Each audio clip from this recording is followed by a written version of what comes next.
अस्सलाम वालेकुम नाज़रीन, मैं हूं फरूख अब्बास और चैनल है एनटीवी। इस वक्त एक स्पेशल शो लेके आपके सामने मौजूद हैं। नाज़रीन, आज का शो करते हुए मुझे बहुत खुशी हो रही है। आज एक मिथ पाकिस्तानियों ने तोड़ दी।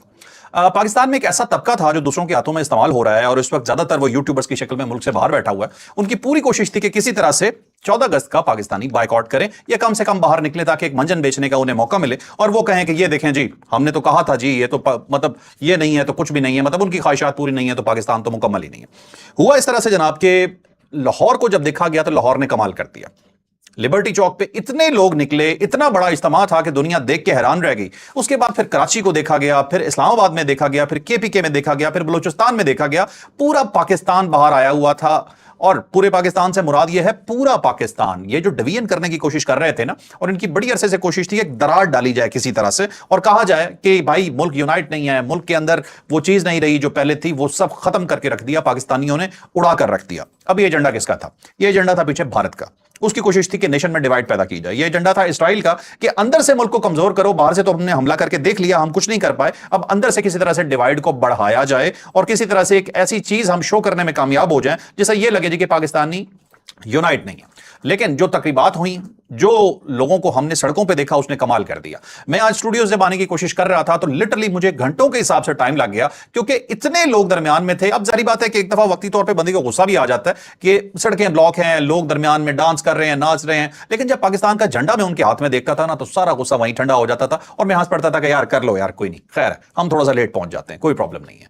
लेकिन ये जो मंजर हमने देखा, दिल खुश हो गया। और पाकिस्तानियों ने इस दफा जवाब दिया 3 जगहों पे, भारत को, इसराइलियों को और उसके बाद उस तबके को जो इनके हाथों में इस्तेमाल हो रहा है। मैं बड़ा क्लियर हूं अपने थॉट्स में, मैं बिल्कुल भी इस चीज के ऊपर कोई शर्मिंदा नहीं होता, कोई रख रखाव नहीं रखता। मैं साफ साफ ये बात कहता हूं कि मुल्क से बाहर बैठे हुए यूट्यूबर्स हैं, ये दुश्मनों के हाथों में खेल रहे हैं। जब मैंने इनके देखे कुछ फुटेजेस वगैरह देखी तो मुझे पता चला कि जब इन्होंने ये देखा कि इसमें यह नाकाम हो गया कि कौम तो सारी की सारी बाहर आ गई है, अब हम क्या कहेंगे, तो अब इन्होंने खसियानी बिल्ली खंबा नोचे वाला काम शुरू कर दिया कि यहां तो राइट्स ही नहीं है, ये कौन सी आजादी है, हम तो आजाद ही नहीं है। एक बात याद रखें, जब आपकी पाकिस्तान स्टडीज पे सवाल होगा, इसका मतलब है आपकी बुनियादों पे सवाल किया जा रहा है। जब कायद-ए-आज़म तक को कंट्रोवर्शियल करने की ये कोशिशें करेंगे तो उसका मकसद क्या होगा? सिर्फ और सिर्फ ये कि आपको अपनी बुनियाद से यकीन उठ जाए, अपनी बुनियादों पे शक शुरू हो जाए कि यार ये हमने क्या किया था। और ये कब किया जाता है? ये तब किया जाता है कि जब आपकी नेशन को तबाह किया जाना हो। और पूरी दुनिया में बहुत सी ऐसी मिसालें मौजूद हैं जो नेशंस कभी नेशंस थी, लेकिन आज उनके हालात ये हैं कि उनकी खाना जंगियां चल रही हैं। तो पाकिस्तान पे सिर्फ बाहर से अटैक नहीं हो रहा, अंदर से भी ये प्रॉक्सी अटैक बहुत ज्यादा हो रहा है और बड़े बुरे तरीके से हो रहा है। पाकिस्तानियों को यह समझने की जरूरत है। इनफैक्ट मैं कहूंगा जी कि पाकिस्तानी ये बात समझ चुके हैं कि पाकिस्तान पाकिस्तान है और पाकिस्तानी सारे यूनाइट हैं। और जिस तरह से 14 अगस्त मनाई गई, दिल खुश हो गया, पूरा पाकिस्तान बाहर था और थप्पड़ मारा गया अपने दुश्मनों के मुंह के ऊपर। और जितने भी अब बाहर बैठे हैं, अब ये खसियानी बिल्लियों की तरह खंबे नोची जा रहे हैं। आपको याद होगा जब बसंत का एक फेस्टिवल मनाया गया था तो तब भी यही हरकत की गई थी, तब भी कोशिश की गई थी कि बायकॉट हो, लेकिन कोई बायकॉट नहीं हुआ था। उस वक्त भी जिन्ना ताला ने लाहौर बाहर निकल आए थे। आज पूरा पाकिस्तान बाहर आ गया और 14 अगस्त की खुशियां देख के दिल बाग बाग हो गया, यकीन माने। आज मुझे ऐसे लग रहा था कि इस्लामाबाद के अंदर स्पेशली मुझे लग रहा था कि केपीके आया हुआ है सारे का सारा। मेरे इतने पठान भाई मौजूद थे जिनके हाथों में झंडे थे और वो बाजे भी थे, थोड़े अनोइंग भी होते हैं वो बाजे, लेकिन क्या करें, ऐसे ही हम अपनी तकरीबात मनाते हैं। लेकिन बहरहाल जी बहुत जबरदस्त किस्म का फेस्टिवल था। और खास तौर पे मैं कहूंगा कि इस्लामाबाद से, मैं क्योंकि इस्लामाबाद में बैठा हुआ हूं तो मैंने इस चीज को खुद देखा अपनी आंखों से कि सब लोग मौजूद थे, लेकिन सबसे जो आगे थे वो हमारे केपीके के लोग भी यहां पे बहुत आगे थे। तो बहरहाल जी ये आज अपने वीलॉग को हम स्टार्ट करते हैं। ये मैंने कहा एक बड़ा जरूरी मैसेज है, ये मैं फाइज साहब हमारे साथ मौजूद हैं, ये उनके साथ भी मैं एक चीज डिस्कस करूंगा, उनके नॉलेज में भी कुछ चीजें हैं इसी हवाले से, तो हम जरूर इस पर बात करेंगे। अब आज बताएंगे जी आपको कि आज हम वीलॉग में आपको क्या बताने वाले हैं। वीलॉग में यह है जी कि शहबाज शरीफ साहब ने, वजीर आजम पाकिस्तान शहबाज शरीफ साहब ने तबीयत साफ करके रख दी नरेंद्र मोदी की। अब ये क्या किया उन्होंने, ये बताएंगे, बहुत ही दबंग बयान है। फिर आपको ये बताएंगे जी कि भारत अपनी हरकतों से बाज नहीं आया और उसने बलूचिस्तान में फिर एक हरकत करवाई, फिर आज एक हरकत हुई और उसके ऊपर पूरा एक प्रोपेगेंडा चल रहा है, ये आपको बताएंगे। फिर ये जानिएगा कि यूएई पर फिर हमला कर दिया ईरान ने। अब ईरान क्या चाह रहा है मैं नहीं समझ पा रहा हूं, आप अगर समझें तो जरूर बताइएगा। इसके बाद आप नए हुर्मस के हवाले से कुछ खबरें हैं। फिर अमेरिका के हवाले से खबर है जी कि अगले हफ्ते का इंतजार करें, अगले हफ्ते हम आपको बताएंगे हम आपके साथ क्या करने वाले हैं। ये अमेरिका ने धमकी दी है ईरान को। उसके बाद फिर एक हमारी हेडलाइन में भी आप देखेंगे, थंबनेल भी आपको मिलेगा इसका, कि इस्लामी जमहूरिया बरतानिया, ये किसने कहा है? ये कहा है इसराइल ने। अब आपस में ये जंग शुरू है। अब ये आपको बताता हूं कि नेतन्याहू को क्या तकलीफ हुई है, ये नेतन्याहू बोला है, ये भी जानिएगा आज ही। और फिर आपको ये बताएंगे कि एक भारतीय एक्ट्रेस हैं जो बहुत ही करीब है नरेंद्र मोदी के, वो अपना ज़हनी तवाज़ुन खो चुकी हैं। वैसे तो उनका वज़ीर आज़म भी ज़हनी तौर पे बैलेंस नहीं है, लेकिन ये भी बिल्कुल ही खिसक गई हैं। तो इन्होंने क्या कहा ये भी जानेंगे आज ही के व्लॉग में। तो सबसे पहले जो स्टार्ट करूंगा वो करूंगा मैं शहबाज शरीफ साहब से, लेकिन उससे पहले चैनल को लाइक, शेयर और सब्सक्राइब करना आप नहीं भूलेंगे। हमारा WhatsApp link, Twitter link, Facebook link और टिकटॉक लिंक जरूर ज्वाइन कीजिएगा। अब चलते हैं खबरों की डिटेल की जानिब।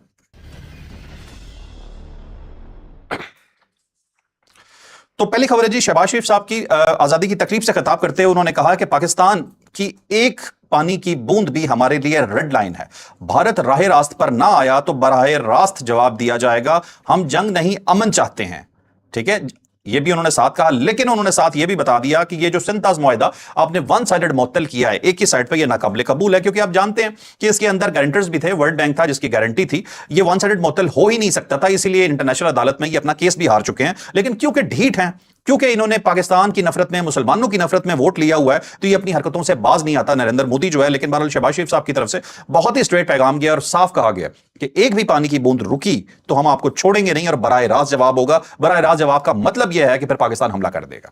इनके 5000 जो छोटे मोटे डैम बने हुए हैं, ये फिर सर वो अपने डैम गिनते ही रह जाएंगे कि कितने रह गए और कितने चले गए। तो ये सिचुएशन इनके साथ पैदा हो जाएगी। हां, हम अमन चाहते हैं, इसमें कोई दूसरी राय नहीं है। हम बिल्कुल नहीं चाहते कि हमारी कन्फ्रंटेशन हो, हम बिल्कुल नहीं चाहते कि भारत के साथ हर वक्त एक मुकाबलेबाजी जारी रहे। इनफैक्ट पाकिस्तान कई दफा मुज़ाकरात की दावत दे चुका है कि आओ बैठ के अपने मसाइल हल करते हैं, लेकिन मसाइल तो तब हल किए जाए ना जब नीयत ठीक हो। भारत की नीयत ठीक ही नहीं है, भारत चाहता ही नहीं है। उसे पता है कि जैसे मसाइल हल हो गए उस दिन बीजेपी अपनी इलेक्शन हार जाएगी। सारा वोट तो मुसलमानों की नफरत में लिया हुआ है, तो ये कैसे हो सकता है कि वो पाकिस्तान के साथ ताल्लुकात ठीक कर ले। आजकल वैसे जो उनकी आरएसएस है, जो इनकी मदर ऑर्गेनाइजेशन है बीजेपी की, ये वो है जो इंतहा पसंद कहलाती थी सबसे ज्यादा। इनके जो मोहन भगवत, इनके जो हेड हैं, वो अमेरिका भी जा रहे हैं और अमेरिकन प्रेशर उनके ऊपर बहुत ज्यादा है कि पाकिस्तान से ताल्लुक अपना ठीक करो। वो आकर जरूर इस तरह के बयान दे देते हैं कि पीपल टू पीपल कॉन्टैक्ट होना चाहिए, आपस में बात होनी चाहिए, आपस में तिजारत होनी चाहिए। अब इस वक्त उनमें भी डिवाइड है। बीजेपी क्योंकि रूलिंग पार्टी है, लेकिन उसे बनाने वाली जो पीछे मदर ऑर्गेनाइजेशन है वो भी अब बीजेपी के पीछे से हटती जा रही है। अगले कुछ अरसे में यह चीज क्लियर हो जाएगी कि या तो नरेंद्र मोदी बचेगा, ठीक है, या फिर आप ये कह सकते हैं कि भारत बचेगा। जो भारत ने अपनी हालत कर दी है, जो पूरी दुनिया में वो बदनाम हो गया है, इंटरनेशनल टेररिस्ट कहलाता है। कैनेडियन वजीर आजम आकर अपने असेंबली के अंदर ट्रूडो जो है वो कह देते हैं, जस्टिन ट्रूडो, आपको अगर याद हो कि भाई हमारे यहां जो सिखों पे हमले हो रहे हैं वो उसमें भारतीय गवर्नमेंट इन्वॉल्व है।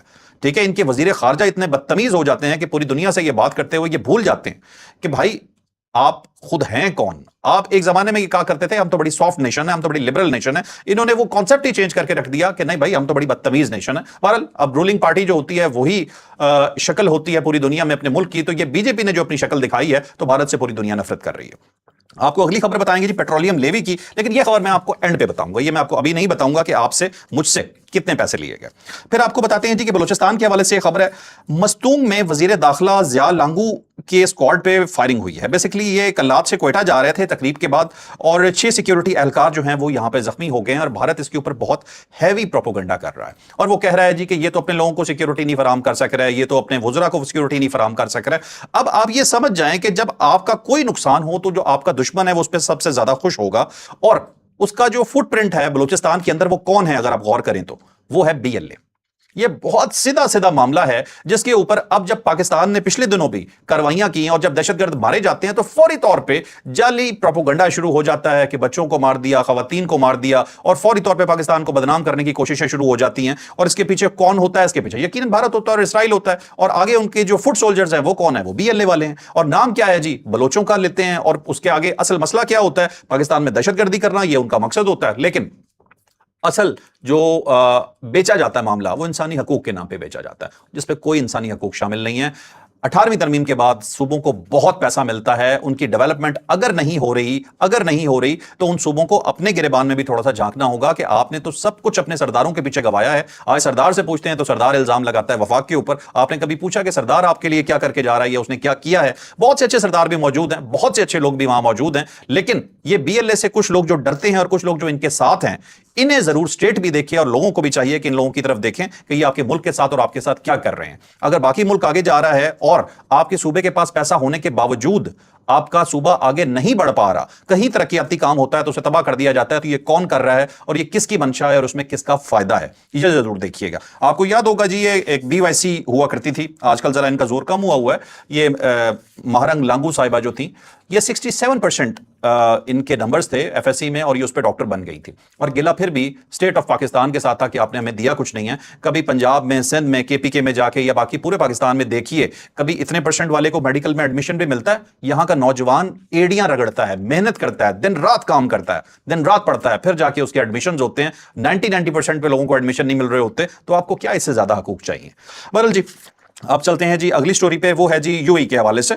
UAE ने कहा है जी कि ईरान ने हम पे हमला किया है जी। अबनाए हुर्मस में इनके 2 ऑयल टैंकर्स जा रहे थे जो अबू ज़ैबी नेशनल ऑयल कंपनी के थे। इन दोनों पे हमला करके इन्हें तबाह कर दिया गया। तबाह से मुराद है कि जानी नुकसान की इतला नहीं है, लेकिन उन्हें बेकार कर दिया गया, वो चल नहीं सकते। और UAE ने बड़ा शदीद एहतजाज किया है कि ये आप क्या कर रहे हैं। ईरान की पॉलिसी सीधी सी है कि अबनाए हुर्मस भी बंद रखेंगे और बाबुल मंदब भी बंद रखेंगे। एक हमला यहां पे हुआ है, दूसरा हमला इन्होंने 2 मिसाइलों से बाबुल मंदब पे भी कर दिया है। लेकिन बाबुल मंदब वाला जो हमला था, उसकी अभी टारगेट्स नहीं बताया गया कि क्या चीज टारगेट ली गई है, लेकिन बताया जरूर गया है कि हौसी वहां पे मौजूद है, वो किसी को गुजरने नहीं देंगे। तो सिंपल एक प्रेशर बिल्डअप किया जा रहा है। जितना ये प्रेशर बनता जाएगा, उतना मिडिल ईस्ट कंट्रीज जो है अमेरिका पे दबाव डालेंगे। अमेरिका ऑलरेडी दबाव में है। अमेरिका 2 ही काम कर सकता है, या कोई एक्सट्रीम स्टेप ले जाएगा या अमेरिका यहां से निकल जाएगा। और ईरान का गोल यही है कि अमेरिकन फुटप्रिंट जो है वो यहां से खत्म किया जाए और इन्हें यहां से भगाया जाए। अब जो खलीजी रियासतें हैं वो किसी से घबरा रही हैं कि एक बदमाश को निकालने के बाद यह ना हो कि ईरान एक यहां का इतना बड़ा बदमाश बन जाए कि हम उसे ना फेस कर सक रहे हो। तो सिचुएशन खलीजी ममालिक के लिए भी बहुत अजीब है। हां, अल्हम्दुलिल्लाह एक मुल्क अगर सबसे सेफ है या दोनों साइड पे बिल्कुल ठीक है तो वो पाकिस्तान है, और उसमें हमें अल्लाह का शुक्र अदा करना चाहिए कि हमारी किसी साइड पे भी बिगड़ी नहीं हुई है, चाहे ईरान हो, खलीजी ममालिक हो या अमेरिका हो, जो तीनों इस वक्त आपस में रिफ्ट का शिकार हैं। इसके अंदर वाहिद मुल्क पाकिस्तान है जो इनके मसाइल हल करवाने की कोशिश कर रहा है, लेकिन पार्ट ऑफ प्रॉब्लम नहीं है। फिर आपको यह बताएंगे जी कि यमन में फिर एक इल्जाम लगाया गया, ईरान पे इनफैक्ट ये इल्जाम लगाया गया अमेरिका की जानिब से कि असला सप्लाई जो है यमन में वो ईरान कर रहा है। जो हौसी हैं, यकीनन मुझे लगता है ये खबर में थोड़ा दम हो सकता है, क्योंकि हौसियों ने और कहां से लड़ना है, उनके पास कौन सी फैक्ट्रीज हैं, कहां से असला उनके पास आएगा। तो ये इल्जाम है, लेकिन ईरान ने इस इल्जाम को जी मुस्तरद कर दिया। उन्होंने कहा जी ऐसा कुछ नहीं है।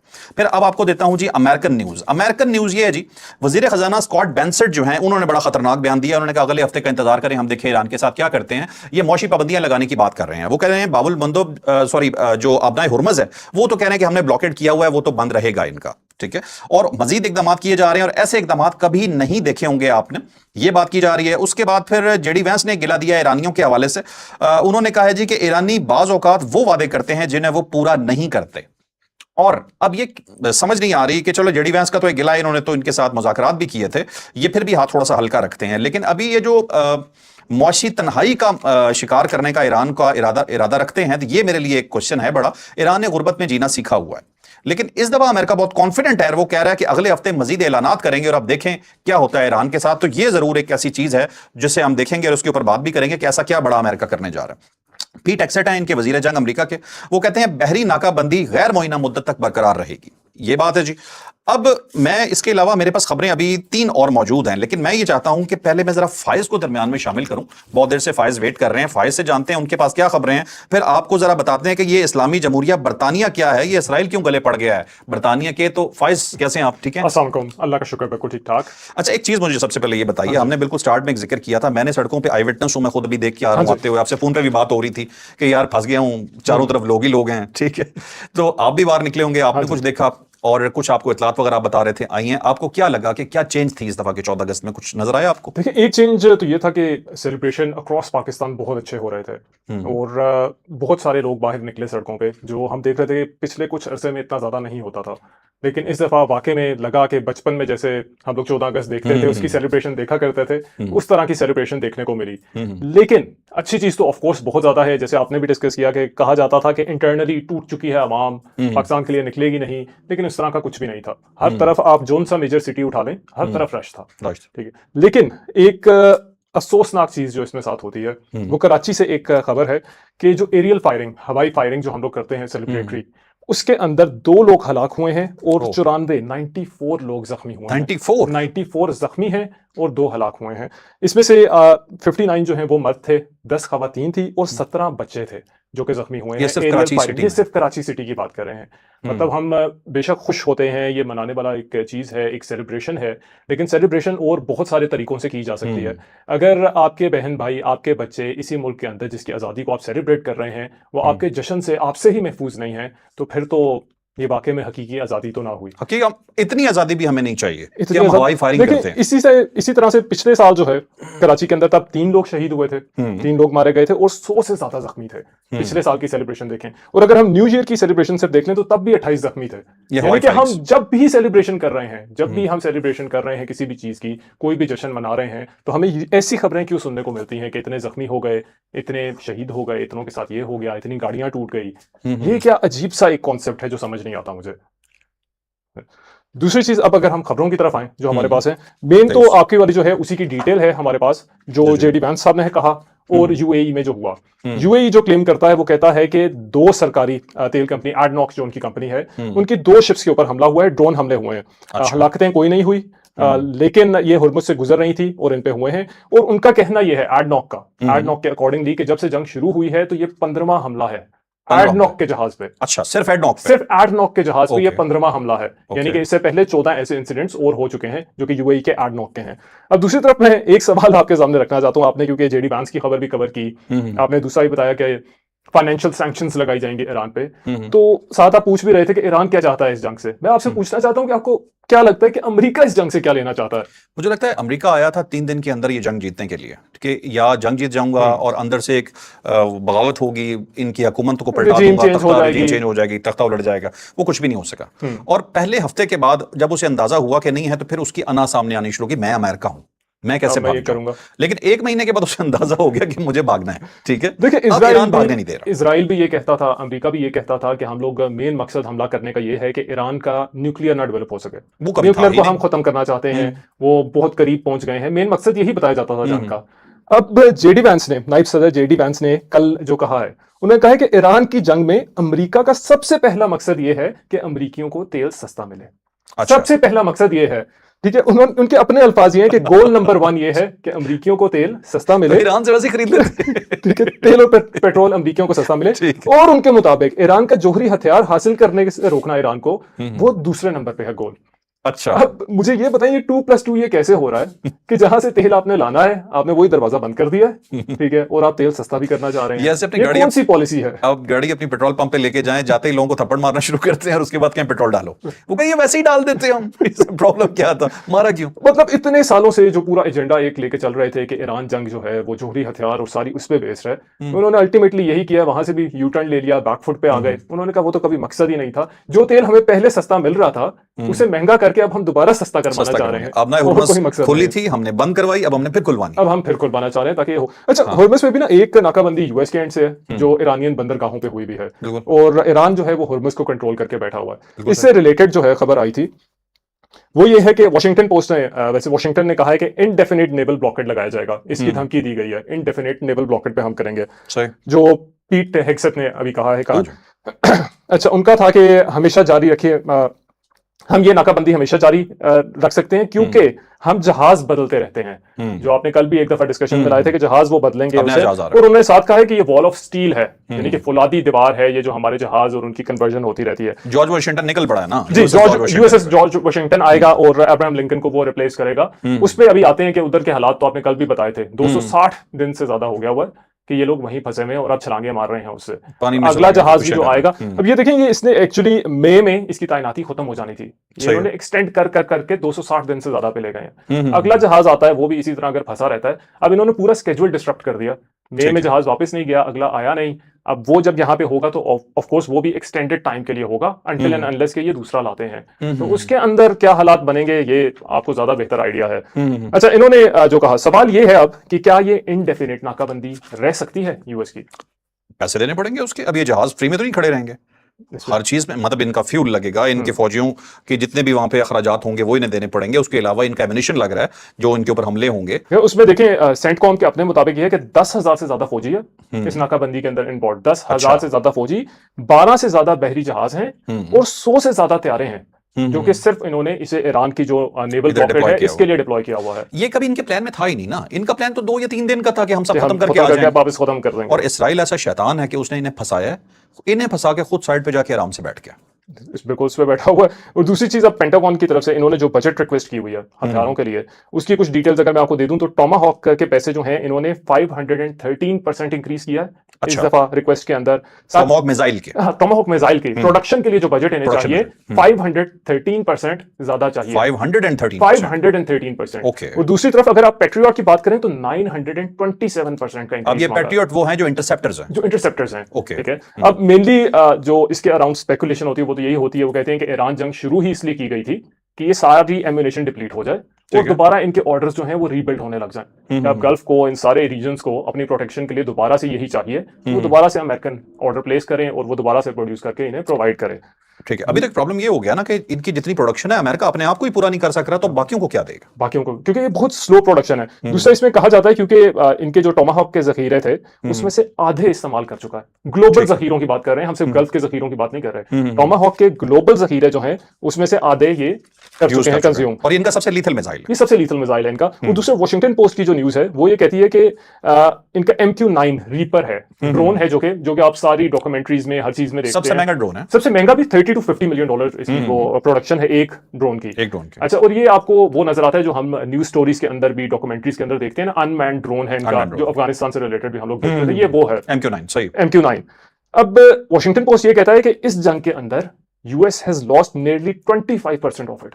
25% MQ-9 जो है यूएस का, यानी कि 45 ड्रोन्स एटलीस्ट वो इस जंग के अंदर जाया हो चुके हैं। इससे पहले तो कभी रेयर गिरा था, ये रेयर था कि गिरा नहीं गिरता था। देखिए इस पे 2-3 चीजें हैं। अगर इसकी वैल्यूएशन देखें ना तो $1.3 बिलियन वो है जो कि ये ऐसे जाया हो गया है सिर्फ इस ड्रोन की शक्ल के अंदर यूएस का अभी तक। क्योंकि मेनली ये रिपर जो है ये लो फ्लाई करता है, वो स्लो फ्लाई करता है, ये दो इसके काम है। आप यूजुअली इसे वहां पे यूज करते हैं जहां पे एयर के ऊपर आपकी कंप्लीट कमांड है, ताकि इसे कोई इंटरसेप्ट ना कर सके, इसे हिट ना कर सके, तभी ये प्रिसाइजली अनमैन्ड ड्रोन पहुंच के कुछ ना कुछ। ज्यादातर अफगानिस्तान में मैंने कल जो ड्रोन्स यूज किए गए अटैक्स के अंदर, जो हमने मूवीज में भी देखे हैं, वो MQ-9 वो MQ-9 यही ड्रोन्स थे। वहीं से तो ये ज्यादा मशहूर हुए, दिखाना भी ज्यादा शुरू हुए। वो सब ये थे क्योंकि अफगानिस्तान की एयर कैपेसिटी नहीं थी। इन्होंने वही चीज ट्राई की ईरान के साथ, वहां पे वो इन ड्रोन्स को कंटिन्यूअसली टेक डाउन करते रहे। दूसरी चीज, इन 45 में उन्होंने कहा कि सब ऐसे नहीं है जो टेक डाउन किए गए हैं, काफी सारे तो ऐसे सिर्फ गिर गए हैं क्योंकि उनका कनेक्शन लॉस्ट हो गया था। अच्छा, यानी कि टेक्निकल एरर वो देखें। जैमिंग लाजमी नहीं कह सकते, सिग्नल लॉस्ट भी हो सकता है जैमिंग के अलावा भी। मतलब उन लोगों ने ऐसी ट्रेन के लिए कभी प्रिपेयर ही नहीं किया हुआ था, बगैर सोचे समझे इन्हें डिप्लॉय करना शुरू कर दिया, जहां पे सिग्नल्स की इश्यूज भी थे, जिसकी वजह से ये गिर के तबाह हो गए। बिल्कुल सही। सब के सब इंटरसेप्ट नहीं किए गए। और ये 25% इनका लॉस 25% डिप्लीट हो गया। $1.3 बिलियन जिसकी लागत बनती है। बिल्कुल सही, बिल्कुल सही। तो फाइज हो गई आपकी स्टोरीज और जी, दैट्स अबाउट इट। ठीक है, चले अब आगे चलते हैं जी। नेक्स्ट हम इसराइल की एक स्टोरी पे। अब हुआ कि जी एक पॉडकास्ट हुआ है और ये बेसिकली जो इनके वजीर आजम हैं इसराइल के, अब मैं तो वैसे इन्हें शैतान कहता हूं, ठीक है भी, मतलब इसके अलावा इसकी डेफिनेशन और हो भी क्या सकती है।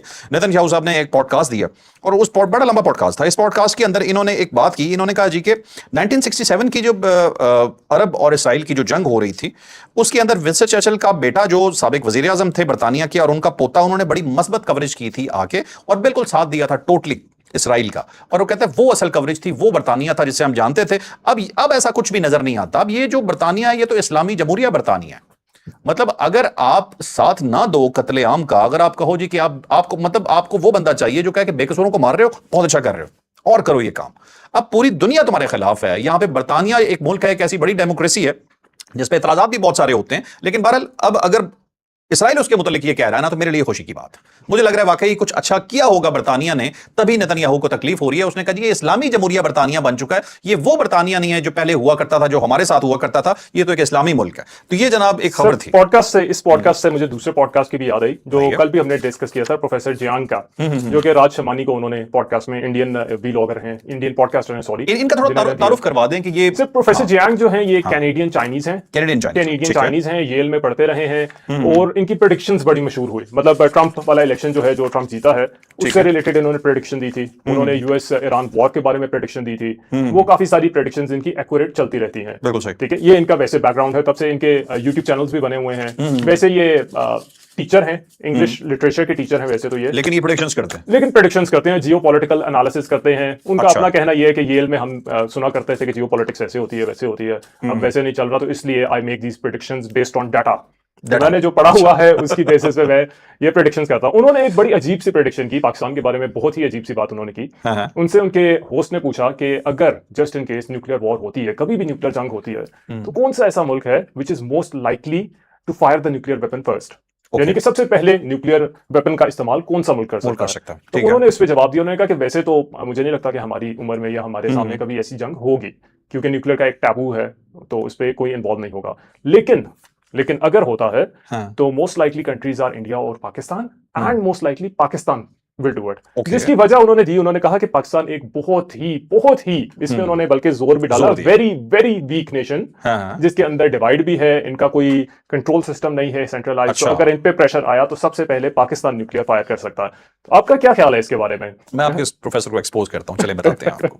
दो चाइनीज हैं, सुनिएगा। एक है डॉक्टर विक्टर गाओ। डॉक्टर विक्टर गाओ वो हैं जो चाइना का ऑफिशियल वर्जन है वो देते हैं, लेकिन ये ऑफिशियल स्टैंप नहीं होती उसके ऊपर। बिल्कुल ठीक है, जो लिखा आता है वो पढ़ देते हैं सीधा सीधा। नहीं, इसमें और है, जो लिखा हुआ पढ़ते हैं उनके वजारत खारजा, ठीक है, वो बड़ा एक अपने अल्फाज में करके पढ़ देते हैं। उनकी टिपिकल लैंग्वेज होती है चाइनीज की। वो कभी भी कॉन्फ्लिक्ट में नहीं पड़ेंगे, कभी ये नहीं कहेंगे, हमेशा ये कहेंगे नहीं बैठ जाओ, बात कर लो, सुलह कर लो। ये वेरी मेलो, वेरी न्यूट्रल, एग्जैक्टली, बड़ा लो टोन में बात करते हैं। ये चाइनीज की ऑफिशियल लैंग्वेज होती है। बहुत कम होता है कि एग्रेशन नजर आए, लेकिन ये डॉक्टर विक्टर गांव है ना, इनकी बातों में एग्रेशन होता है। ठीक है, ये कहते हैं पाकिस्तान के बारे में कि पाकिस्तानी हमारे भाई बहन हैं, ठीक है, और इसमें कोई दूसरी राय नहीं है कि जब भी कोई मुश्किल वक्त आएगा तो चाइना पाकिस्तान के साथ और पाकिस्तान चाइना के साथ खड़ा होगा, और पाकिस्तान से ज्यादा अजीज हमें कुछ भी नहीं है। ठीक है, ये वो बंदे हैं जो इनकी तकारीर भी डॉक्टर विक्टर गाओ लिखा करते थे, जो इनके वजीर आजम थे। तो डॉक्टर साहब जो है, ये समझे जो बोल रहे हैं वो चाइना बोल रहा है। ठीक है, और आपको याद होगा वो एक तेजाब गोस्वामी है, अरनाब है, वैसे मैं तेजाब बोलता हूं उससे। ठीक है, वो क्योंकि हमले ऐसे ही करते हैं। हाँ, तेजाबी हमले होते हैं। ठीक है, तो विक्टर गाओ का उन्होंने इंटरव्यू किया, तो विक्टर गाओ ने उनकी वहां तबीयत साफ कर दी थी। वो ऐसा जहरीला एंकर है, वो किसी को बोलने ही नहीं देता। ठीक है, तो उनकी भी इन्होंने वहां पे अच्छी खासी बैंड बजा दी थी। तो आपने ऑफिशियल वर्जन देखना है ना कभी कि चाइनीज पाकिस्तान के बारे में क्या सोचते हैं, तो वो विक्टर गाओ आपको नजर आएंगे। अब ये जिन प्रोफेसर का आप कह रहे हैं, इन्हें मैंने सुना, कई मरतबा सुना।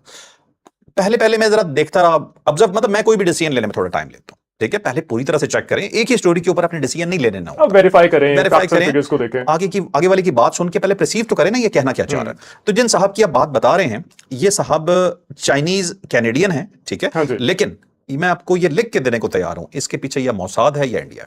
अच्छा, आज कहते हैं कि ये एजेंट है। हाँ, ही इज इंडियन एजेंट, तो आई हाईली डाउट। देखिए, क्योंकि कनाडा में जिस तरह से ये चीजों को प्रेजेंट करते हैं ना, मेरा नहीं ख्याल कि इंडिया में कोई इतना पढ़ा लिखा होगा जो इन्हें समझा सके और इस तरह से कर सके। मैं आपको बताता हूं, अब रॉ या इनकी जो भी एजेंसीज होती हैं वो डेफिनेटली लोग अपने प्लांट करती हैं, उन्होंने पैसे देने। आगे वाले को जब वो देखते हैं कि इसमें कुछ नॉलेज है या कोई चीज है, पोटेंशियल है, तो उसे वो हायर कर लेते हैं। ठीक है, ये इंटरनेशनल जो कुव्वतें हैं ना, कभी आप गौर कीजिएगा, हमेशा इनकी जो बात होती है वो अगेंस्ट पाकिस्तान होती है। और आपको एक और मजे की बात बताता हूं, पाकिस्तान इंडिया वॉर के बाद और उस वॉर से पहले से लेके आज तक इनकी सारी प्रेडिक्शन गलत साबित हुई है। अच्छा, पाकिस्तान के बारे में या बाकी सारी प्रेडिक्शंस में? मैं तो पाकिस्तान अभी तो इन्होंने क्योंकि उसमें क्लेम किया ना कि ट्रंप तीसरी दफा भी आ जाएगा, ग्राउंड इन्वेजन भी शुरू हो जाएगी, ये सारी चीजें। एक अजीबोगरीब सी बात है, आज तक कोई अमेरिकन प्रेसिडेंट थर्ड टाइम आपको नजर आया? नहीं, वो तो उनके लॉ में है ना, आ ही नहीं सकता। ये कह रहे हैं तीसरी दफा आ जाएगा। बस देखिए, लेकिन इनकी पिछली प्रेडिक्शन इस इलेक्शन के बारे में बिल्कुल दुरुस्त थी। अब इस तरह की बात कौन बंदा कर सकता है? या वो खिसका हुआ या उसे कोई नरेशन दे रहा है किसी एजेंडा पे। तो देखिए, अब वैसे एक स्पेकुलेशन भी होती है, पब्लिक भी इस बारे में बहुत बात करती है कि ये सारा ईरान वाला जो हो रहा है, इसके बाद पाकिस्तान की बारी है, पाकिस्तान को डी न्यूक्लियराइज करने का की बात करते हैं मेरे ख्याल से। लेकिन मेन स्ट्रीम मीडिया के अंदर या उस पर कोई वोकल हुआ है, ये पहले इंसान है जो इस चीज को लेके या आइडिया प्लांट कर रहे हैं कि पाकिस्तान वीक नेशन है, ये कंट्रोल नहीं रख सकती, तो डी न्यूक्लियराइजेशन की तरफ लेके जाएं। हमें कंप्लीट करना है जल्दी से, वो प्रोड्यूसर का इशारा हो रहा है, बहुत ऊपर चले गए यार। बस ये मैंने आपके सामने सवाल बिल्कुल, ये बंदा जो है, ये इस पे बिल्कुल यकीन ना कीजिएगा, मैंने सुना हुआ है, ये बंदा पाकिस्तान के हमेशा अगेंस्ट बयान देता है और इसके बयान आप सुने तो सेंसलेस होते हैं। ये बिल्कुल एक प्लांटेड किस्म का बंदा है। और पाकिस्तान इतनी रिस्पॉन्सिबल नेशन है कि इस चीज का यकीन रखें, जब तक पाकिस्तान को एग्जिस्टेंस का थ्रेट ना होगा, पाकिस्तान कभी ऐसा कुछ नहीं कर सकता। मतलब हम शुरुआत नहीं करेंगे कभी भी। जब आपको ये लगेगा कि अब आपकी एग्जिस्टेंस पे बात आ सकती है, तो हक दिफा तो सबके पास है। फिर ठीक है? सबके पास है, बिल्कुल ऐसे ही अच्छा, अब कंगना रनावत की एक स्टोरी मैं नाज़रीन आपको बता दूं कि कंगना रनावत ये वो लाडली एक्ट्रेस हैं जो नरेंद्र मोदी की बहुत लाडली हैं। इसी तरह से उनकी कुछ टीवी में भी उनके कुछ एंकर्स हैं जो बड़ा लाडला उन्हें रखा हुआ है। तो बीबी ने पहले काकरोचों को बुरा भला कहा था, इन्होंने गालियां खाई थी बड़े बुरे तरीके से पूरे इंडिया से। अब इन्होंने फिर वही पंगा ले लिया, फिर माफी भी मांगी थी दरमियान में। अब इन्होंने कहा कि खुद को काकरोच कहने वालों का ताल्लुक गटर से जोड़ना फितरी बात है। इन्होंने कहा था कि ये गटर है सारा। आज फिर दोबारा अपनी बात पे आ गई है कि अगर वो अपने आप को काकरोच कह रहे हैं तो मैंने कह दिया तो कौन सा मसला है, क्योंकि जो काकरोच है वो तो आते ही गटर से हैं। तो बीबी ये जो गटर के काकरोच हैं ये आपको खा जाएंगे, ये आपके नरेंद्र मोदी को खा गए। इंडियन यूथ को सर कह रहे हैं वो कॉकरोच हैं, और आप ही वो इंडिया से रहे हैं, तो इंडिया को तो नहीं वो गटर कह रहे हैं कहीं। ये आपने पॉइंट अच्छा उठाया। इंडिया बेटर है जहां से वो आ रहे हैं, क्योंकि इंडियन यूथ को ही मेनली ये लोग कॉकरोच कह रहे हैं। हमारे वाले इनलाइटेंड जुगनूज हैं, हमारे वाले कॉकरोच नहीं है, मैं पहले क्लियर कर दूं। ये सीजेपी की बात हो रही है, कॉकरोच जनता पार्टी की सर। बिल्कुल। अब आ गई हमारी आखिरी खबर। हुकूमती हदफ तकरीबन 100 अरब रुपए ज्यादा पेट्रोलियम वसूल। हुकूमत को हदफ जो मिला था पेट्रोलियम लेवी से जो उन्होंने हमसे कमाया है, ये मैंने कहा था खबर आपको एंड पे बताऊंगा, तो अलीजा रहम हम पे थोड़ा रहम कीजिए कि आपने अपने हदफ से 100 अरब रुपया पेट्रोलियम लेवी से ज्यादा वसूल कर लिया है आपने। और पेट्रोलियम लेवी की वसूली का माली साल 2025-26 में रिकॉर्ड था 1567 अरब 45 करोड़ रुपए तक पहुंच गई है जी। 2025-26 का रिकॉर्ड मैं आपको बता रहा हूं कि 1567 अरब 45 करोड़। अच्छा जी, इसके बाद आप ये देखें कि 2025-26 में लेवी की वसूली जो है वो 347 अरब और 24 करोड़ रुपए का इजाफा हुआ है। पेट्रोलियम लेवी की वसूली हुकूमती हदफ से तकरीबन 100 अरब रुपए ज्यादा हुई है। इसके अलावा भी बहुत लंबी खबर है, लेकिन क्योंकि हमारे पास अब टाइम बहुत कम बचा है तो मैं अब इस चीज को यहीं वाइंड अप करूंगा। आपने हमारे चैनल को लाइक शेयर सब्सक्राइब करना बिल्कुल नहीं भूलना, और दुआ भी करनी है और अपील भी करनी है अपनी हुकूमत से कि भाई हम आपकी हर अच्छे काम की तारीफ करते हैं, लेकिन ये जो पेट्रोल और ये जो महंगाई है जब तक आप ये कंट्रोल नहीं करेंगे आम आवाम की सफनी खत्म ये नहीं हो तो सकती। छोटी सी मिस कैलकुलेशन की वजह से मेरे ख्याल से हो गया होगा, 100 अरब वरना जानबूझ के नहीं किया उन्होंने। 100 अरब रुपया। ठीक है, चले लाइक शेयर सब्सक्राइब, इजाजत दीजिए। अल्लाह हाफिज़। पाकिस्तान जिंदा